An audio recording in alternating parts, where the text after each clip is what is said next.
그의 십자가의 피로 화평을 이루사 만물고 땅에 있는 것들이나 하늘에 있는 것들을 그로 말미암아 자기와 화목하게 되기를 기뻐하심이라.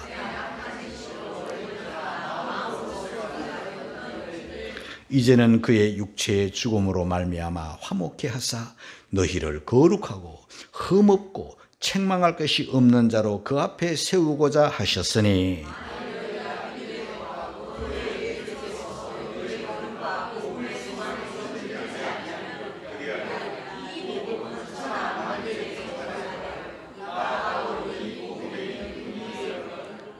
오늘 우리는 골로새서를 읽었는데요. 골로새서는 옥중서신입니다. 사도 바울이 감옥에서 기록한 거예요.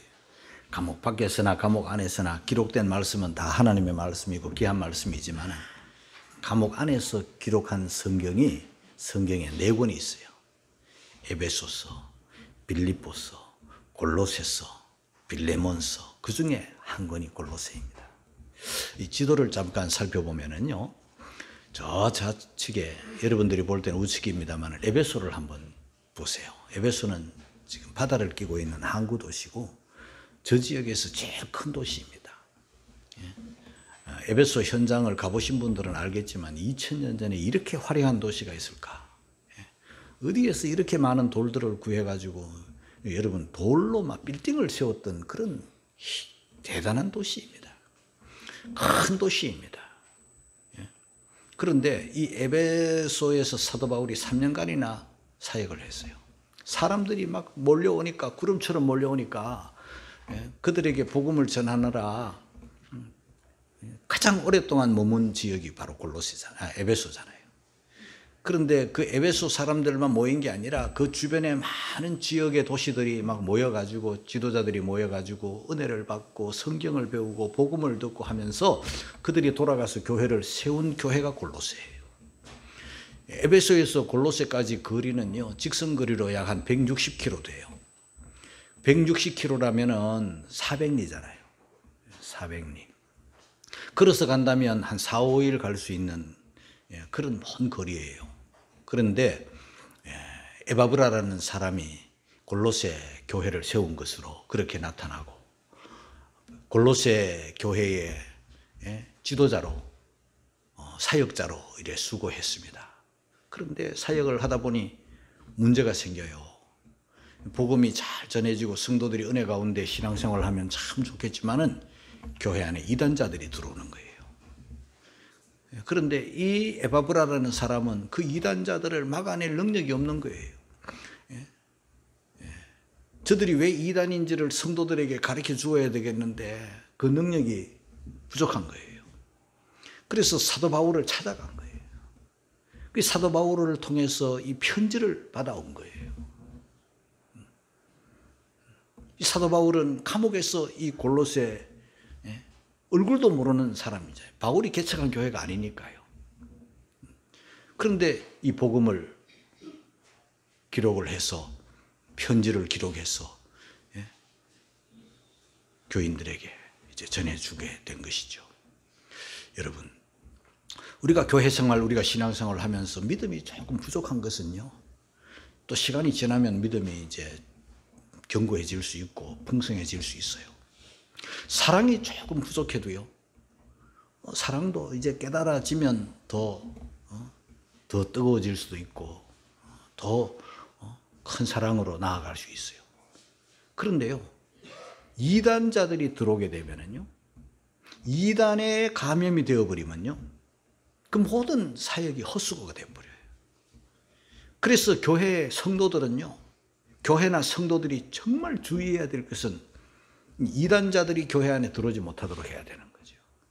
이단자들의 이단 사설에 우리 성도들이 미혹을 당하지 않도록 해야 되는 거예요. 그런데 골로새서를 가만히 읽어보면요, 이단은 이렇다, 이단은 저렇다, 이단의 그 가르침에 대해서 조목조목 그들을 공격하거나 그들을 비판하거나 그러지 않아요, 성경에는. 이단이 이렇다 저렇다 할 가르칠 시간적인 여유도 없고, 사도 바울의 관심은 이단이 득세할수록 이단에 대해서 가르치기보다는 이단이 득세하고 이단이 들어와가지고 교회를 어지럽힐수록 복음을 가르치는 거예요. 예수님을 가르치는 거예요. 우리가 예수님을 바로 알면은 이단자들을 막아낼 수 있는 힘을 얻게 되는 거예요. 그게 사도 바울이 이 골로새서나 다른 서신을 통해서 강조하는 거예요. 우리가 이단을 다 알 수 없어요. 목회자들도 마찬가지. 이단들이 득세를 해도 이단들을 다 연구할 수도 없어요. 어느 바쁜 세월에 그런 거 다 연구하고 있겠어요. 성도들에게 이단을 가르치는 그것보다는 더 중요한 것은 복음을 바로 가르치는 거예요. 예수님을 바로 가르치는 거예요. 그러면 우리가 튼튼해지고 우리가 영적으로 건강해지면은 자연히 이단을 물리칠 수 있는 거예요. 똑같은 현상이 뭐냐 하면요, 우리가 건강하면 세균들이 많아도 감염이 안 되는 거예요. 그런데 우리가 약하면, 면역력이 약해지면 온갖 질병에 다 걸리는 거예요. 우리가 주님에 대해서 잘 알지 못하고, 우리가 복음에 대해서 잘 알지 못하고, 우리가 예수님에 대해서 잘 알지 못하면 온갖 이단자들에게 쏠리는 거예요. 귀가 얇아가지고 끌려다니는 거예요. 그래서 사도 바울은 이단자들이 득세해서 이단자들로부터 성도를 보호하기 위해서 이 골로새서를 기록을 하지만은 복음에 집중하는 거예요. 그 예수님이 누구신가를 잘 아는 거예요. 예수님이 누구신가를 바로 알아야 돼요. 요즘은 우리 젊은이들이나 이렇게 찬양을 보다 보면 찬송가를 잘 안 부르고 복음성가를 많이 부르는 거는 맞아요. 그러나 우리 어릴 때는 복음성가 거의 없었고, 복음성가 있다 해봐야 기껏 내게 강 같은 평화 그런 그 정도밖에 없었어요. 그 주로 찬송가를 많이 불러. 어릴 때도 우리가 예배할 때도 아주 어린 시절부터 찬송가를 많이 불렀잖아요. 근데 찬송가 중에 우리 찬송 94장에 보면 예수님이 누구신가, 예수님이 누구신가 이렇게 많이 불렀어요. 우는 자의 위로와 없는 자의 풍성이며 천한 자의 높음과 잡힌 자의 노임되고 우리 기쁨 되시네. 여러분, 예수님이 누구십니까? 누가 물어가지고 한번 써보세요 하면 몇 자 쓸 수 있겠어요? 노트 하나 다 채울 수 있겠어요? 몇 개 못 쓰고 아마 뭘 써야 되지? 예수님이 누구신가 잘 모르고 그냥 크리스찬이 우리 예수님을 모른다면 말이 안 되는 거예요. 예수님은 누구신가? 약한 자의 강함과 눈먼 자의 빛이시며 병든 자의 고침과 죽은 자의 부활되고 우리 생명 되시네. 94장 요거 내가 1절 2절만 해도 4절까지 있어요. 그 4절까지 다 우리가 알면은 예수님에 대해서 훨씬 많이 알 텐데, 그런 생각이 들어요. 자, 예수님은 누구신가? 우리 예수님은요, 십자가 지신 예수님, 십자가에 못 박히신 예수님, 십자가에서 피 흘리신 예수님, 그걸 지금 사도 바울은 강조하고 있는 거예요. 그 외에도 많아요. 골로새서 딱 펼쳐지면 예수님은 창조의 예수님이에요. 교회의 머리가 되시는 예수님이에요. 그러나 그보다도 오늘 저는 여러분들에게 강조하고 싶은 게 십자가에 못 박히신 예수님, 십자가에 피 흘리신 예수님, 그로 말미암아 우리가 어떤 복을 받게 됐나? 20절 같이 읽겠습니다. 다 같이 시작. 그의 십자가의 피로 화평을 이루사 만물 곧 땅에 있는 것들 하늘에 있는 것들을 그로 말미암아 자기와 화목해 되기를 기뻐하심이라. 여러분, 우리 예수님은 십자가에 달려서 피 흘리심으로 뭘 하셨나? 하나님과 우리 사이에 화평을 이루셨다. 만물 땅에 있는 것들 하늘에 있는 것들 우리 예수님으로 말미암아 그의 흘리신 피로 말미암아 예수님 때문에 화목해 되기를 원하셨다. 그 중에 하나님과 우리 사이에 화목. 예수님이 십자가 지시기 전에는 하나님과 우리 사이가 막혀 있었어요. 하나님과 우리 사이에 담이 쳐져 있어요. 하나님과 우리 사이에 벽이 있어요. 하나님과 우리 사이에 교통이 안 돼요. 하나님과 우리 사이에 교통이 안 되면 어떻게 되겠어요? 인간은요, 온갖 비참과 죄와 저주와 심판과 고난과 두려움과 외로움과 역경과 그러다가 지옥 가는 그런 인간이에요. 그런데 우리 예수님께서 죄와 비참과 지옥의 심판의 저주의 고통에서 저와 여러분들을 구원해서 거룩하신 하나님과 화목하기 위하여 중간에 십자가로 막힌 담을 헐어버리시는, 그래서 화평케 된 거예요. 얼마나 감사한 거예요. 여러분, 사람과도요, 불화하면 고통이에요.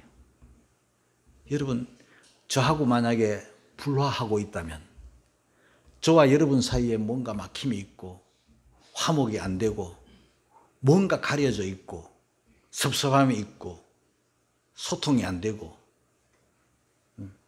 미움이 있고 뭔가 담이 쳐져 있다면요, 아마 그 담 쳐놓고 사는 사람이 고통스러울 거예요. 그 예배 시간이 얼마나 지루하겠어요. 비기 싫은 사람을 1시간 동안 똑바로 쳐다보고 있어야 되니까 얼마나 고통스럽겠어요. 그런 사람은 아예 엎드리세요. 지금 엎드려 자세요. 고통스럽잖아. 원수를 보고 있으니 얼마나 힘들겠어요. 그러니까 사람이 이렇게 화목하지 못하면, 목사나 성도 그런 사람 없으니까 내가 그러는데, 담치고 사는 것보다 불행이 없는 거지. 그죠?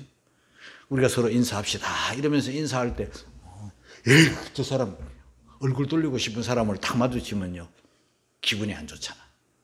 그죠? 고통스러워요. 근데 어쩌다가 한번 쳐다봐도 기분이 안 좋은데 계속 1시간씩 쳐다본다면 그건 진짜 고통스러울 거예요. 근데 이보다 더 고통스러운 게 뭐냐면요, 부부간에 불화하면 고통스러워요. 우리 집 사람하고는 불화하지 않아요. 너무 행복하고. 맞죠? 네, 맞대요. 이랬어요. 그런데 보세요. 부부간에 불화한다면요, 같이 밥을 먹는 사이 아닙니까? 마주보고 밥을 하고, 그 불화한 그 사람에게 음식을 만드는 사람, 음식을 차리고 같이 앉아있는 시간이 얼마나 고통스럽겠어요. 음식을 주는 사람이나 하는 사람이나 음식을 같이 먹고 있기가 힘들잖아요. 그런데 음식만 먹나요? 같이 잠을 자잖아요. 한 이불 속에, 한 침대 속에 잠을 자는데 이 사람이 싫어. 불화해. 그러면요, 하루가 지옥 같을 거예요.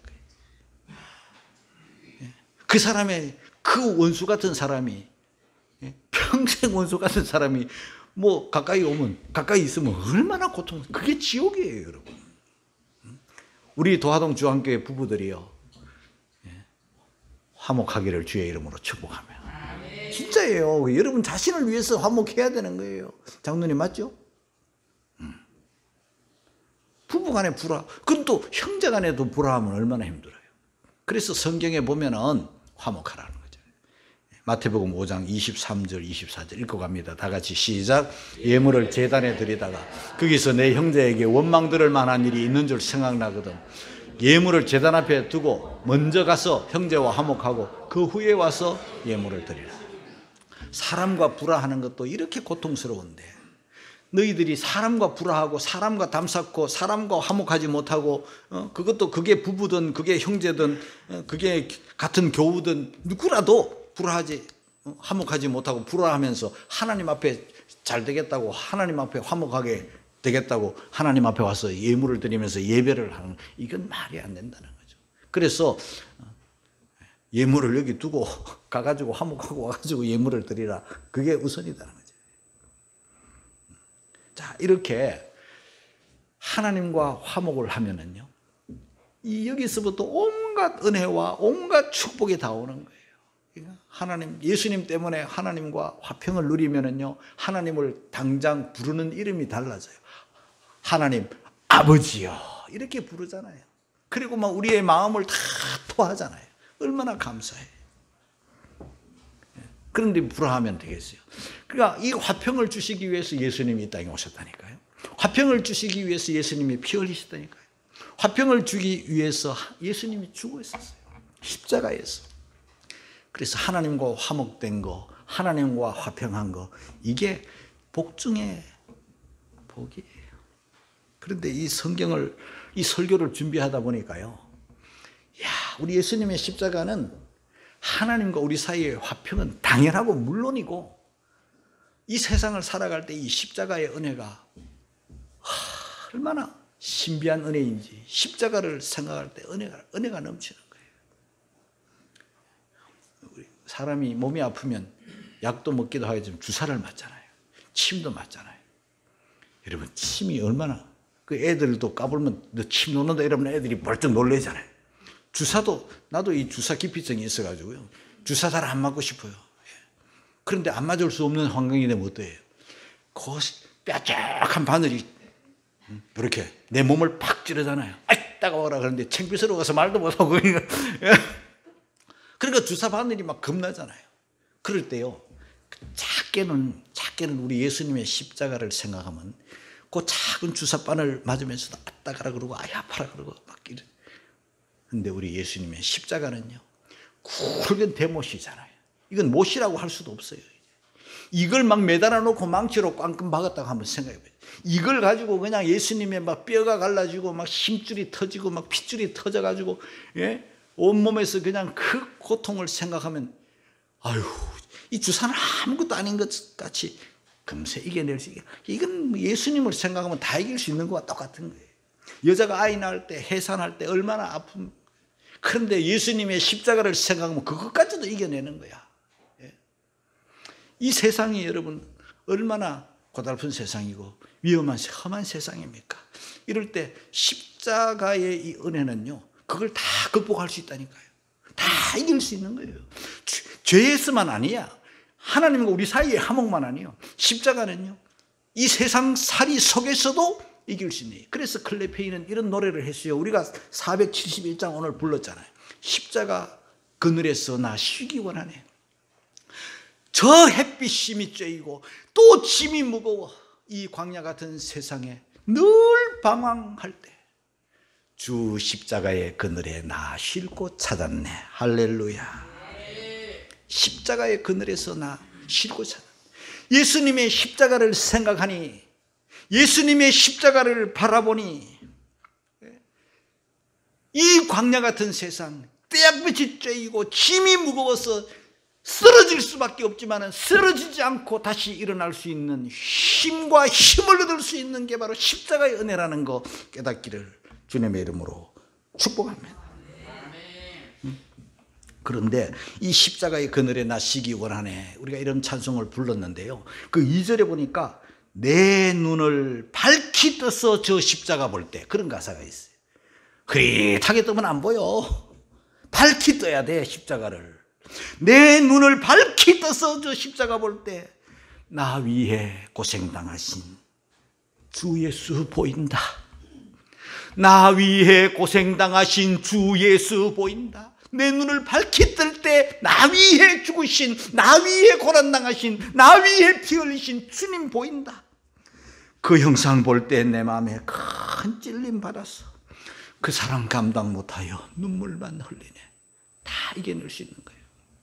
최근에 어떤 찬송이랄까 복음송가랄까 그런 것을 제가 부르고 또 부르고 듣고 또 들었어요. 그게 뭐냐 하니까 예람 워십 팀이 부른 혼자 걷지 않을 거예요, 이런 복음송가가 있어요. 그런데 그 복음송가를 들어보니 하나님이라는 말이 없고 예수님이라는 말도 없고 주님이라는 말도 없고, 예. 그래서 사람들이, 목사님들도 저게 뭔 찬송이야, 저게 무슨 복음송이야, 저걸 어떻게 예배 시간에 불러, 이런단 말이에요. 그래서 이 예람 워십 팀을 제가 유심히 찾아보고 이 노래를 지은 분의 인터뷰도 들어보고 내 나름대로 연구를 해봤어요. 과연 이게 복음송 맞나? 찬송 맞나? 예배 시간에 불러도 되나? 그래서 조사를 해보고 찾아가보고 연구를 해봤더니 그 가사를 지은 분이 보통 크리스찬이 아니에요. 정말 은혜가 가득합니다. 그 예람 워십 팀이 부른 혼자 걷지 않을 거예요. 가사를 제가 잠깐 한번 불러드릴게요. 그대 폭풍 속을 걷고 있을 때, 비바람을 마주해야 할 때, 불빛조차 보이지 않아도 그대 혼자 걷지 않을 거예요. 두려움 앞에서 하늘을 보아요. 외로운 그대요, 걱정 마요. 꿈꾸는 그 길을 또 걷고 걸어요. 그대 혼자 걷지 않을 거예요. 그대 혼자 걷지 않을 거예요. 두려움 앞에서, 외로움 속에서, 폭풍 속에서, 비바람을 마주해야 될 때 걸어요. 혼자가 아니니까요. 여러분, 그 무슨 가사예요? 이 예람 워십팀이 이 곡을 가사를 짓고 노래를 부를 때 여러분, 혼자 걷지 않는다, 주님이 함께 하신다는 그걸 그 안에 담은 거예요.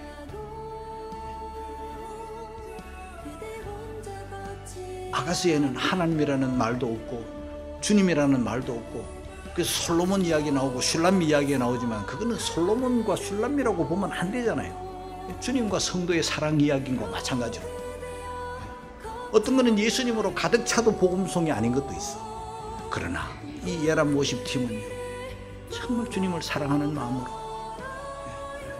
주님과 함께 혼자 걷지 않을 거예요. 주님이 함께 하신다는 그런 가사잖아요. 이 십자가의 능력이 바로 그런 거예요. 우리가 이 세상을 살아갈 때 슬픔이 얼마나 많습니까? 우리가 이 세상을 살아갈 때 폭풍우가 얼마나 칩니까? 우리가 이 세상을 살아갈 때 외로움이 얼마나 많습니까?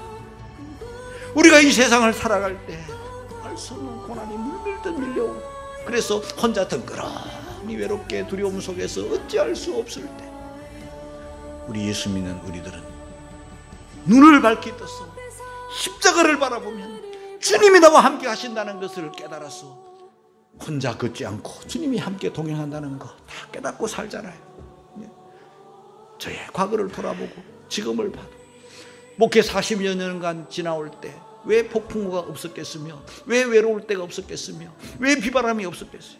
그러나 지치지 않고 여기 제가 이렇게 서 있는 것은 주님이 저와 함께 해 주셨고 주님이 저와 함께 동행해 주셨기 때문인 줄 깨닫기를 주의 이름으로 축복합니다.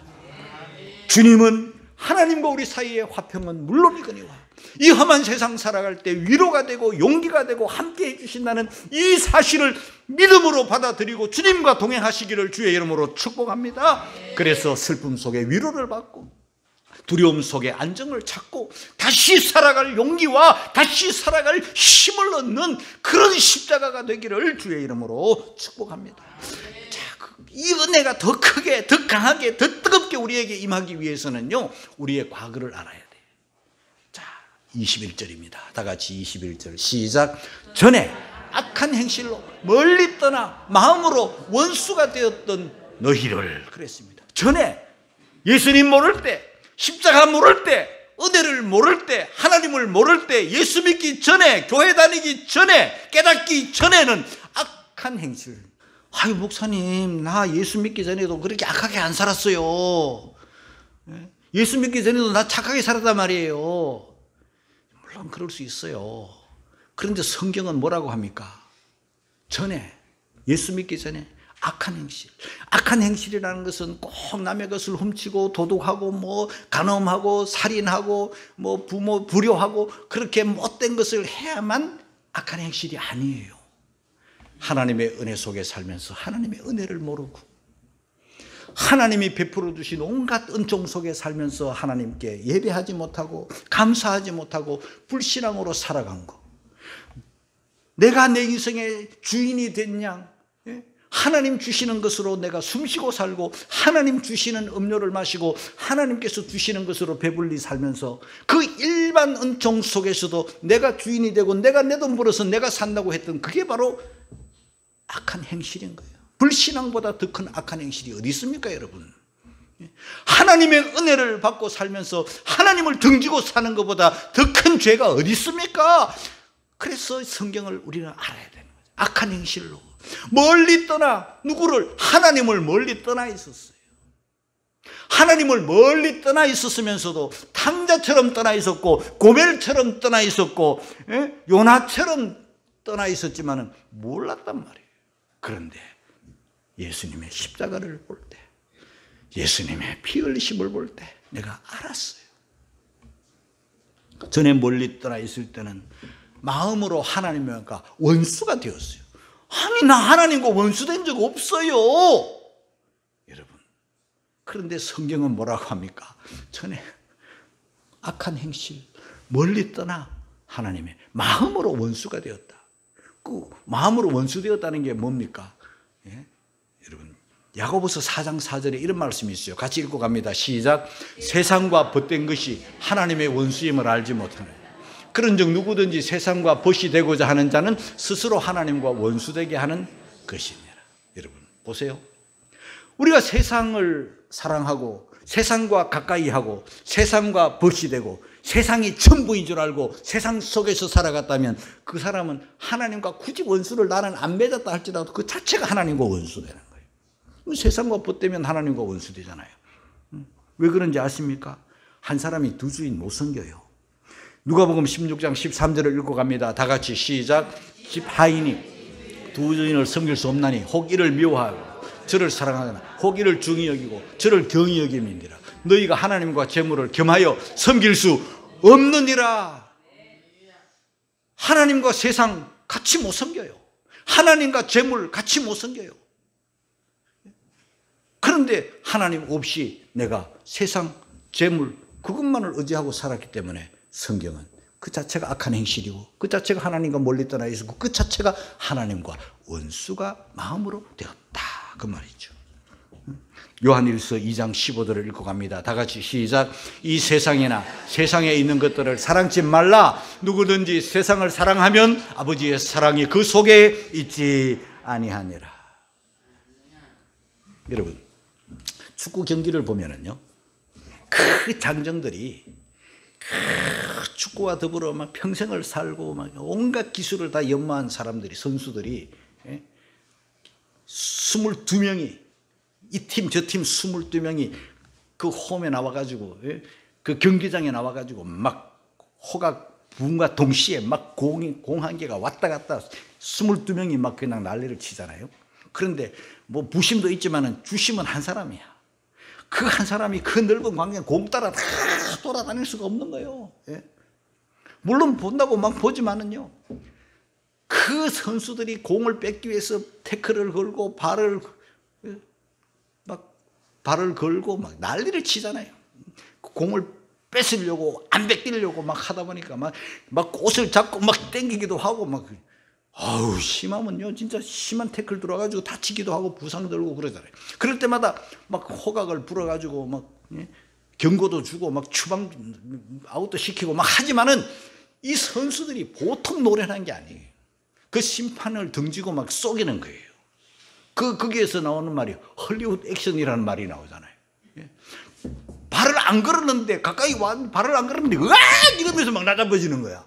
그러면 이 주심이 방심하는 순간에 누가 발 걸었구나 해가지고 호각을 불어가지고 막 그냥 경고도 주고 이렇게 하면 억울하다 이거예요. 나 발 안 걸었다고. 그러면 뭐 매 순간순간마다 비디오 판독을 하지는 못하지만 저 감독이 봤을 때 분명히 발을 안 걸었는데 발 걸었다고 심판이 저렇게 하면 결정적인 찬스를 놓치게 되니 얼마나 억울합니까? 비디오 판독해보자. 그래서 비디오 판독을 해보면 양사면에서 다 보잖아. 그죠?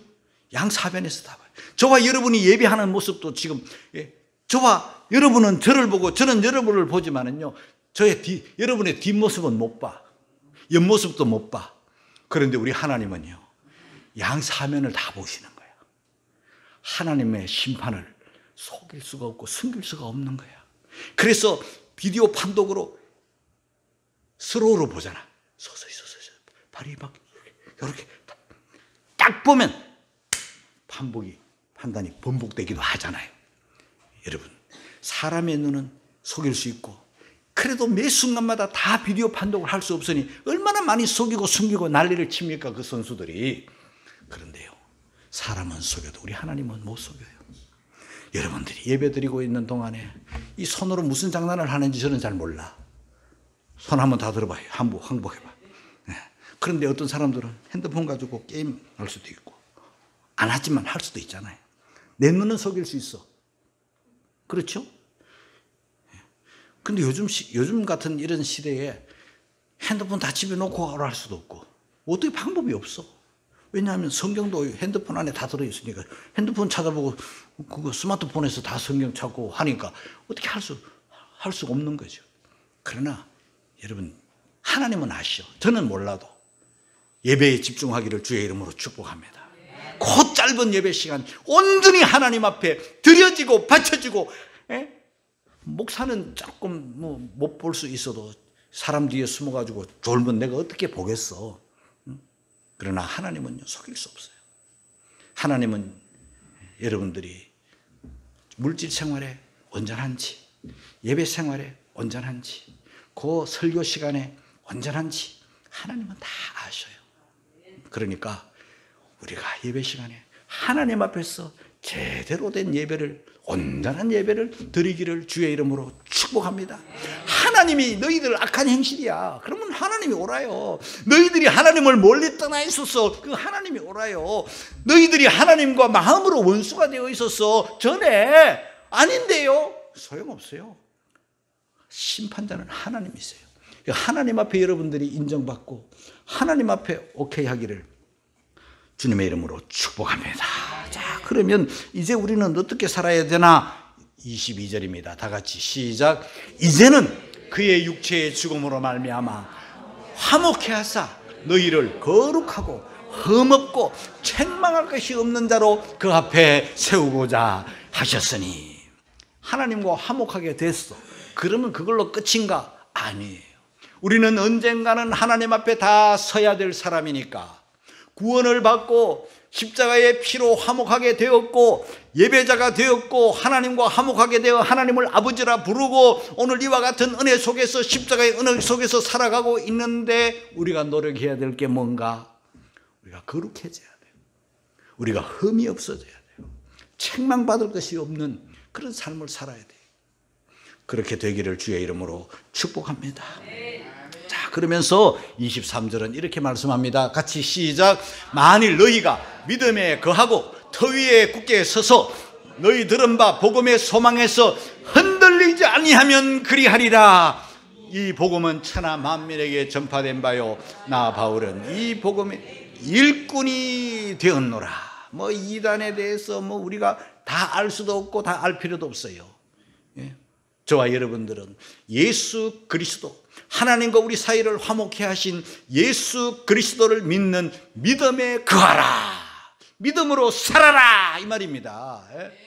그 다음에 터 위에 굳게 서라, 그 말이에요. 흔들리지 말아라. 복음의 소망에서 흔들리지 말아라. 복음의 소망 중에 가장 큰 소망은 예수님 재림 소망이고 천국 소망이에요. 이 천국, 이 예수님 재림으로 말미암아 이루어질 영원한 하나님의 나라에서 살 이 소망 흔들리지 아니하면 그러하리라. 할렐루야. 흔들리지 않기를 주의 이름으로 축복합니다. 초대교회 성도들 보세요. 아무것도 없어요. 예수 믿으면 감옥이고, 예수 믿으면 감옥에 가도 예수 믿으면 이제는 죽이는 거예요. 그러니까 예수 믿는 사람들이 어떡합니까? 주님을 부인할 수가 없어요. 주님이 주신 믿음을, 주님이 주신 은혜를 어떻게 안 믿는다고 말할 수 있습니까? 그래서 믿음을 지키다가 죽은 사람도 부지기수고 감옥에 들어간 사람도 부지기수고, 그래도 예수님을 부인할 수 없으니 그들이 살기 위해서 어디로 들어갑니까? 카타콤베 속에 들어가는 거예요. 로마에만 카타콤베가 있는 게 아니에요, 여러분. 카타콤베는요, 온 세상에 가득가득 찼어요. 크리스찬들이 그 속에 숨어든 거예요. 토굴이든 어디든지 피난처만 있으면 다 두더지처럼 숨어들었어요.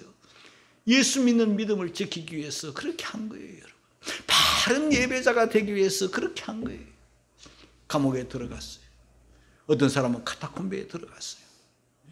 빛 한 번 보지 못하고 세상 바깥 구경 한 번 하지 못하고 세상 사람들이 살아가는 재미난 거 한번 오락 한번 즐기지 못하고 카타콤베 속에서 나고 카타콤베 속에서 죽은 사람들이 부지기수예요. 인류 역사에 그때의 신앙, 최고의 신앙이에요. 오늘 우리들은요, 이건 거짓은 아닐지라도 이건 정말 장난이에요. 지금 우리의 믿음은 그만큼 쉬운 거예요. 요즘 예수 믿는다고 누가 잡아가기를 하나, 예수 믿는다고 누가 우리를 죽이기를 하나, 예수 믿는다고 누가 직장에서 쫓겨내기를 하나, 예수 믿는다고 누가 우리를 어떻게 해코지하지 못하잖아요.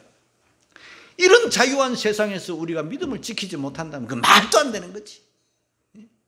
초대교회 성도들을 본받아 모이기를 힘쓰고 예배에 힘쓰고 전도하기를 힘쓰고 예수님을 바로 믿고 바로 사는 그런 저와 여러분들이 되시기를 주의 이름으로 축복합니다. 그래서 복음의 일꾼이 되어서 살아가는 우리 모두가 되시기를, 십자가의 은혜에 잠겨서 이 땅의 험한 고난과 역경과 모든 것들을 다 극복하며 살아가는, 슬픔도 두려움도 외로움도 다 극복하고 살아가는, 어떤 고통이라도 다 이기면서 사는 이 십자가의 능력을, 십자가의 은혜를 체험하며 경험하며 누리며 사시기를 주의 이름으로 축복합니다. 우리 다 함께 통성으로 오늘 말씀 들은 것을 다시 돌아보면서 다짐하고 결단하는 시간을 갖겠습니다. 할렐루야.